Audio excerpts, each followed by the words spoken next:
It's Friday, and I've got an update for you float planers out there.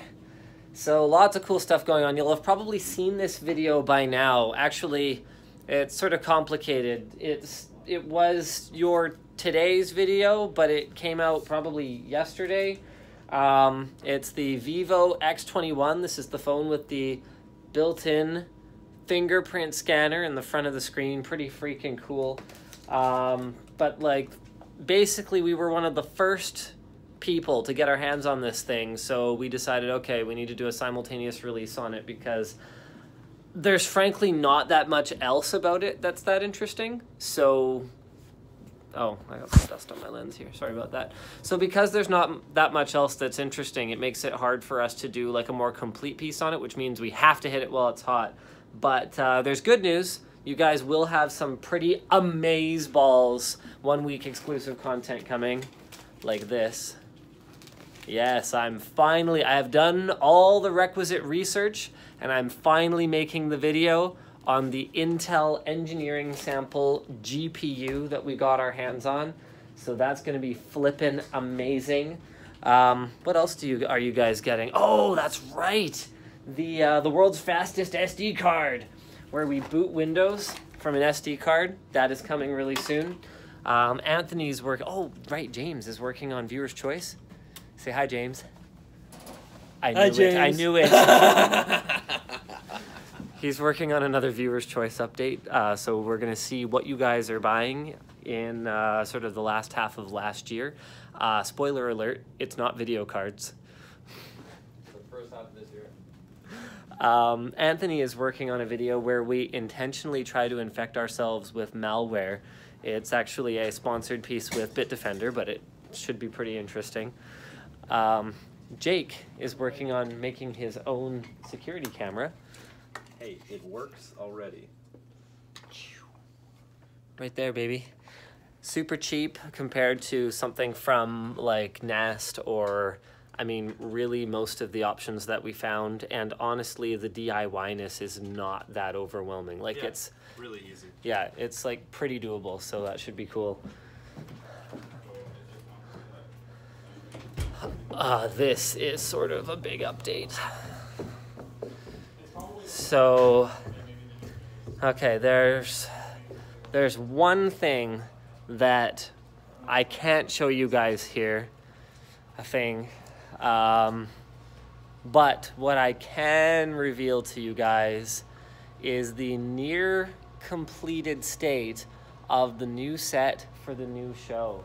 So WAN show is probably, like, honestly, it's either gonna stay where it is here, or we're gonna repaint the hex wall some kind of like brighter, more fun colors and move it like way over there in the studio.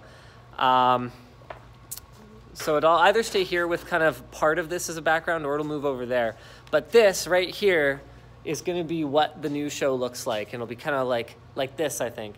Actually, I'm not really sure what the framing is gonna be like. You know, we'll probably use a much longer lens, so it would be, yeah, it's hard for me to recreate what it'll look like, but it'll be cool, don't worry. So that's super exciting. We're really, really proud of the design. Yvonne and the other people who worked on it have really outdone themselves. Looks awesome, I think. I mean, you guys can let me know in the comments if you disagree, but I mean, you guys are nice people. No, it's all good.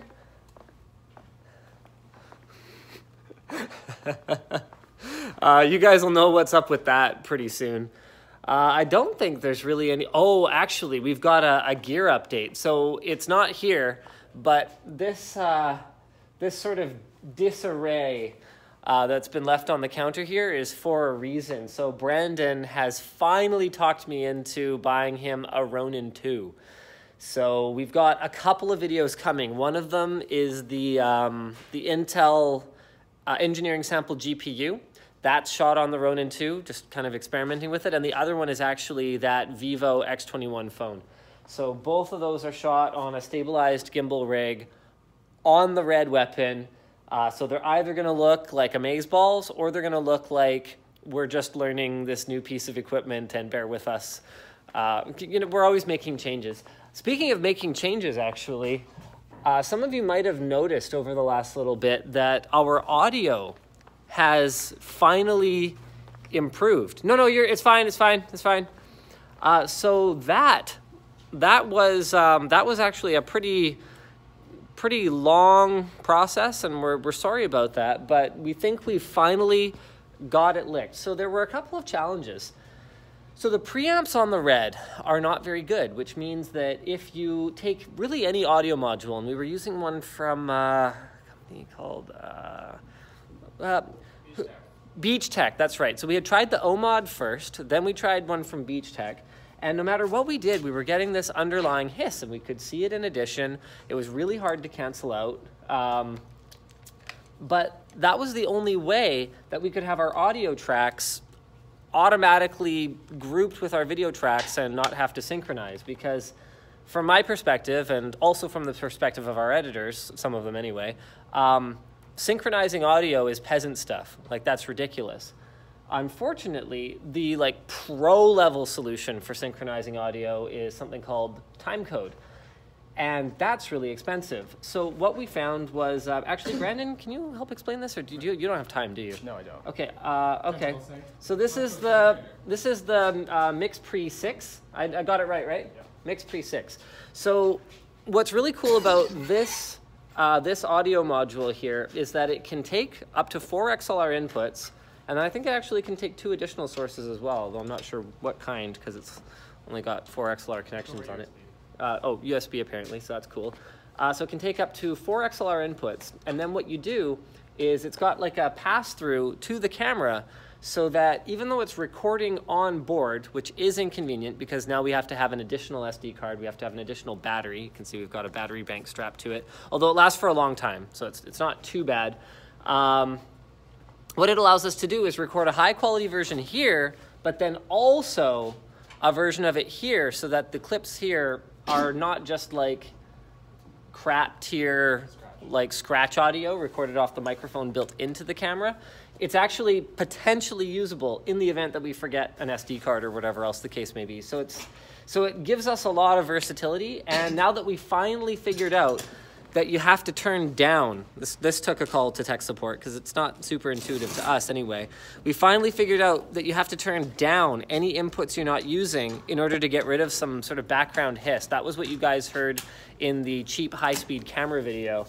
The audio coming off of it is fantastic. Like, we've actually been using the Lav more than we have probably in the last year and a half, because it just sounds so much better now than it used to.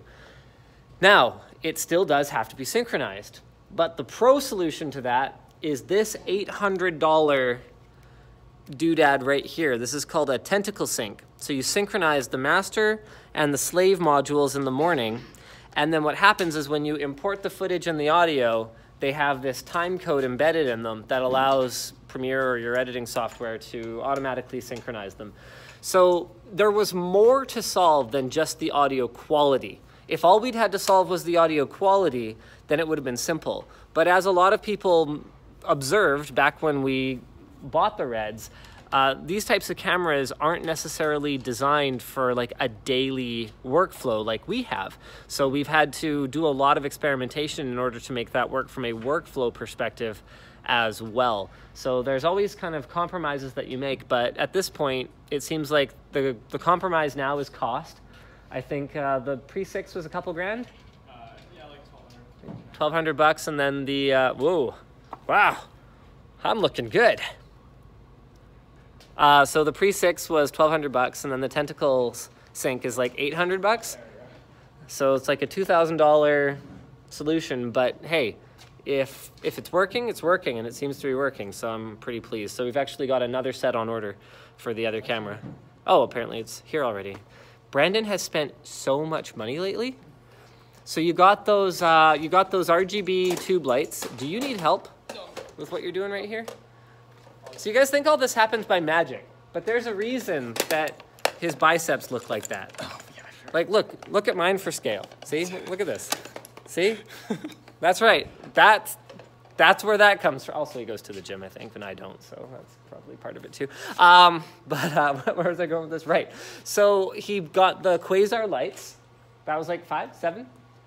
These ones were Yeah, so these are RGB AF. So we've got 2-footers and 4-footers, and we kind of call them lightsabers internally as sort of a joke, because they're kind of shaped like lightsabers. But really, really convenient lights. They're lightweight. They don't flicker when we want to shoot high frame rate.